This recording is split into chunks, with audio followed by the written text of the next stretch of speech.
استاذ زمن علامہ حسن رضا خان فرماتے ہیں کہ خواجہ ہند وہ دربار ہے اعلیٰ تیرا، کبھی محروم نہیں مانگنے والا تیرا۔ آج 6 رجب ہے۔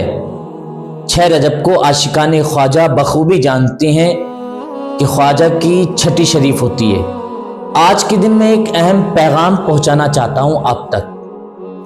ہم ہندوستان کے اندر رہتے ہیں، آج ہندوستان کے حالات کس طریقے کے بن چکے ہیں یہ بخوبی ہم جانتے ہیں۔ ہندوستان کے اندر میرے مسلمان بھائی گھبراتے ہیں، پریشان ہوتے ہیں اور ٹینشن میں رہتے ہیں کہ ایسے حالات چل رہے ہیں تو ہمارا کیا ہوگا۔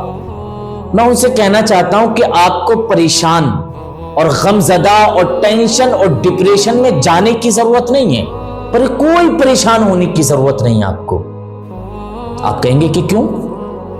میں آپ کو بتاتا ہوں۔ ہندوستان کی دھرتی کے راجا میرے خواجہ ہیں۔ میرے خواجہ کل بھی ہندوستان کی دھرتی کے راجا تھے، آج بھی میرے خواجہ کی حکومت ہے ہندوستان پر، قیامت تک ہندوستان پر میرے خواجہ کی حکومت رہے گی۔ آپ کہیں گے کہ پریشان ہونے کی ضرورت کیوں نہیں ہے حضرت، حالات جو اس طریقے کے چل رہے ہیں۔ میں ان سے کہنا چاہتا ہوں، کیا آپ نے خواجہ پاک کی زندگی کو اٹھایا؟ خواجہ پاک کی زندگی کا آپ نے مطالعہ کیا؟ ان کی زندگی میں ایک واقعہ آپ کو ایسا ملے گا کہ ساری ٹینشنیں آپ کی دور کر دے گا۔ میں آپ کو بتاتا ہوں، خواجہ پاک جب ہندوستان میں تشریف لے کر کے آئے، میں ایک بات اور آپ کو بتاؤں، جب ہندوستان میں خواجہ تشریف لے کر کے آئے تو کوئی تلوار، کوئی اسلحہ اپنے پاس لے کر کے نہیں آئے تھے۔ اگر لے کر کے آئے تو صرف کردار مصطفیٰ لے کر کے آئے تھے، خواجہ اخلاق مصطفیٰ لے کر کے آئے تھے، تربیت مصطفیٰ لے کر کے آئے تھے میرے خواجہ۔ بوریائے رشت و ہدایت لے کر کے آئے۔